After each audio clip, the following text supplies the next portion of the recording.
Yo, what's up YouTube? How you guys doing? Chris Rod. Today we're back in the lawn. It is 2024. It is mowing season. It is lawn care season. I'm here located in West Texas, El Paso to be more specific. That's here in the south. We're in zone 8, okay?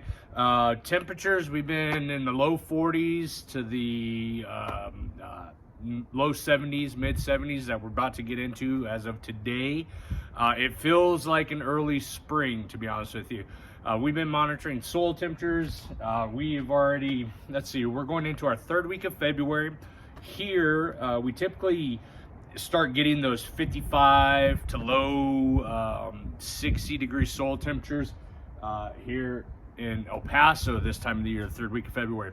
Now is the time and your opportunity, if you haven't already done it, is to put down your pre-emergent, okay?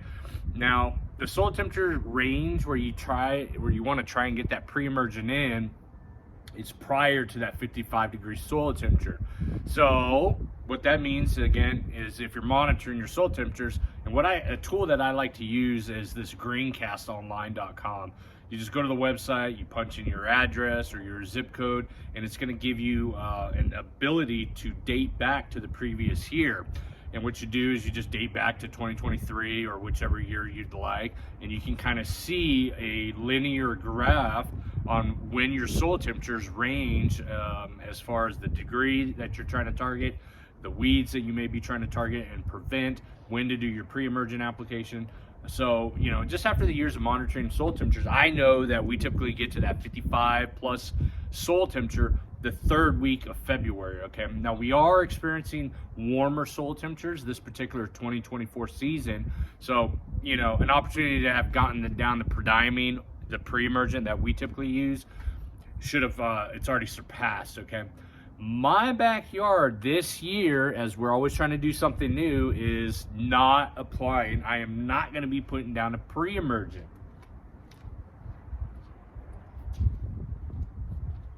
And again, we're just talking about some prodiamine, okay, this particular time of the year. You can do some split applications if you are doing an application of pre-emergent or prodiamine, or you can go full force on it. And what do I mean by that? A split application of pre-emergent means you do an application now and then you do another application later in the season. So, for example, let's talk couple numbers here. The prodiamine product, you're going to be ranging from a 0.36 ounces per 1,000 square feet all the way up to, I believe it's a 0.84 ounces per 1,000 square feet. So you can do the full application rate, which is 0.84 or 0.86, one of those two numbers, per 1,000 square feet. You can do all of that now if you'd like, or you can practice what we like to coach is you do a split application where you do half the rate early February if you don't have any snow, for example. You can do that half now, and then we do the secondary half on the back end of the season here in El Paso, back into September, early October, okay? When you do those split applications, it gives you longer protection, okay? If you do a higher rate, that's your only shot, okay? The reason why they allow us to do up to 0.8 ounces per 1,000 square feet is because there are yearly maximums for herbicides, for applications, okay? So you can't go beyond that. I'm not gonna say you could, but it's against the law to do it. What we always like to coach is the label's the law. So if you do happen to get into this herbicide application process, make sure you read the fine print, read the label, okay? Again, this year, I'm not gonna do a pre-emergent application, okay? Let me give you guys a quick little tour here. Okay, so in our backyard, besides the disgusting looking brown areas where the ryegrass did not germinate, what you see is some extremely overgrown ryegrass. Now, I have let it get this way for a very specific reason, and I'm going to talk to you guys about that today. Look at this grass. This stuff is massive right now. I mean, it's got to be almost a foot in height. But as you guys can see, I don't have a weed problem, okay? There's no poa annua, there's no crabgrass, which is what pre-emergent is typically trying. When you're doing these applications of pre-emergent, you're trying to prevent these weeds from germinating. I don't have a weed issue, okay? What I have is some non-perennial, or I'm sorry, this is annual ryegrass, non-annual ryegrass not germinating from last winter. And it didn't germinate because the sprinkler wasn't hitting that area. I'm not worried about that. This video today is primarily for two reasons. One, to remind you, if you haven't put down your pre-emergent and you're going to do a weed preventative application, you got to get it down. Get it down now, sooner than later. The second part of this video is specifically for my homeowners that are getting sod installed this time of year, okay? Or they got it done in December or January, and they bought sod that is underlying Bermuda that had been overseeded with ryegrass, okay? The reason why I'm making this video is to teach you how to maintain the grass without using a herbicide, without spraying out the ryegrass. So as you guys know, if you've been following along, this is an educational channel. What I like to do is get back here and teach you the do's and the don'ts and the how-tos of lawn care. Here in West Texas, we got Bermuda grass in my backyard. Every winter, I overseed it with ryegrass. I try to get out here as much as possible to maintain it.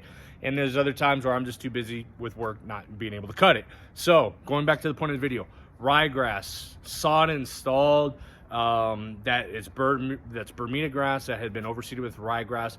Right now, and the reason why I'm bringing this up is because this is a call that I get every single year where clients have had sod installed that was overseeded with ryegrass, and then as we get into March, April, May, the grass is just dead, okay, and they don't know why. And so a lot of times when I get to the client's house, I'll ask them, well, what kind of sod did you have installed? When did you have it installed? Was it January, December, February? The answer is always yes. They don't know the grass type, but I know the grass type, okay? Simply because I know our area and what they sell at the sod, from the sod farm. When you have sod that's installed in the wintertime and it's nice and dark green for the majority part like it is right here, okay, it's been overseeded, and there's only one way to get rid of it. Well, there's two ways. If it's an established lawn, you can spray it out. I use things like Katana here to spray out a northern grass type like ryegrass from my Bermuda lawn. What it does is it starts to, on a hormone level, start to suppress the rye so that I can begin mowing it out. It stops it from growing. So we need to basically talk about a transition phase here. The ryegrass will not survive here in the south. You have got to kill it. There's two ways to do that. One, if for an established line, you can spray it out. That's what I normally do this time of the year. So I'm not going to be spraying it out because I'm going to teach you how to mow it out, okay? We're going to start that process today. As you guys saw, I've got some extremely tall grass back here. We're going to mow it. We're going to bag it. The grass clippings are going to go in my compost pile. And we're going to continue this process until the Bermuda comes out of dormancy, which typically occurs, my backyard, it starts to occur in March. But the typical homeowner, maybe the first 2 weeks of April here in El Paso. That's when we got those high 70-degree soil temperatures and the Bermuda starts to come out of dormancy. I force my Bermuda to come out of dormancy by doing this process. Mowing low, application of fertilizer in March, and I start forcing that growth, okay? The goal is to not allow the ryegrass to get too tall. We want the sunlight to penetrate down to the soil to heat up the Bermuda to start to transition. So what do we have to do? Mow low.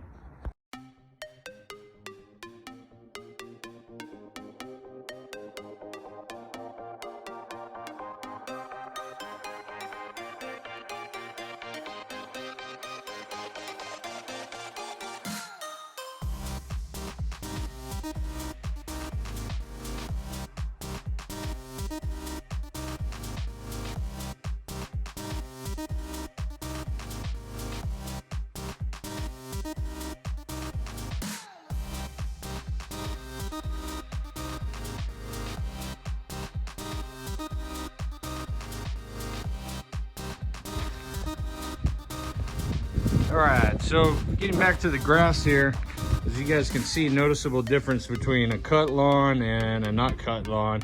That grass is too tall. So when you guys are growing this ryegrass, or you've got a sod installation done over the winter and you've got ryegrass growing, the goal is to not get it this tall or allow it to get this tall. Now is the time you want to start cutting it as often as low as possible. And here's the reason why. See this area right there? See how it's folded over and it's matted, that isn't because the mower pushed it down. It is because the grass tends to fold over once it gets too tall. It can even be a sprinkler head, just pushing that grass down. It starts to die in the heat. So what do we got to do? We need to get this grass to stand upright, right? So you rake it back up and you mow it as low as you guys can go. That is the goal of mowing out ryegrass, to allow the Bermuda to come out of dormancy.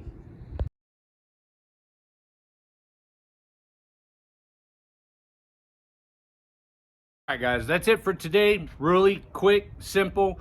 Again, point of the video is to show you guys a technique, a way to mow out your ryegrass if you even overseeded, okay?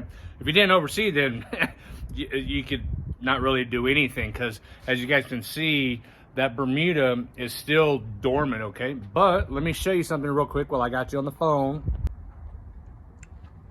What do you guys see right here? This is, well, that's ryegrass, but this is all Bermuda grass, green Bermuda there. And then we got some more ryegrass. But what's happening here in this particular area is the sun is radiating, the heat is radiating off the house and heating up that soil. And that Bermuda is coming out of dormancy already green. Same thing here, guys. See all the Bermuda? It's nice and green already. And again, you got both sides, you got concrete and you got pool deck that keep this area really warm. So that Bermuda just, you know, it greens up sooner than later, as opposed to areas that didn't get any germination from the ryegrass. You can see they're still dormant, of course. So again, the goal is to really get this turf cut as short as possible. And as you can see behind me, where it was once green, it's now brown. Okay, I essentially dropped that Honda all the way to the lowest setting and did a pre-scalp, if you will. This is what I would advise you guys to do if you had your sod installed throughout the winter. It was nice and green, that's great, but now you have to learn, you have to transition. If you're not going to spray it out, which you can't on new sod because it's not established yet, okay? So you got to mow it out, okay? You got to start scalping. That process occurs right now, okay? We need to get the sunlight down through the turf, okay, into the soil to heat up the soil and start transitioning that Bermuda from dormancy to a nice green 100% Bermuda lawn, okay? So you can scalp it down like I did here today, or you can start to take it down notch by notch by notch as often as you can. This is like a warning, guys. If you fail to do this, as I showed you earlier, that ryegrass, if you let it to continue growing over, it's going to start to mat as the heat, the ambient air temperature starts to heat up and start to kill that ryegrass. It will fold over and suffocate the Bermuda, the underlying Bermuda, okay? Why? Because once it's folded over, that sunlight can't penetrate through the turf, heating up the soil to the point of transition. This is the video that I've never made, that I've been wanting to make for quite some time, where I don't spray it out for the first time ever. And I'm this is the process, showing you guys how to mow it out, okay? Now here's my predictions, okay? I believe, just through the clients I've had, the consultations I've conducted, that we may see a delayed green up of Bermuda in my own very backyard, and we may see some trouble spots come back into March and April time period, okay? If I can maintain a low cut as often as possible, I may not have any problems, but I'm just giving you guys a little heads up on what we're gonna see through this transition period. If you have any questions, shoot me a comment down below. If you haven't already, please subscribe. Helps the YouTube channel and that algorithm boosts this to the top, and helps me stay motivated, you guys, to keep producing this kind of content. This is new for us as far as not spraying. And if you haven't already, get that pre-emergent down. If you got any questions, leave them down below. Catch you guys later.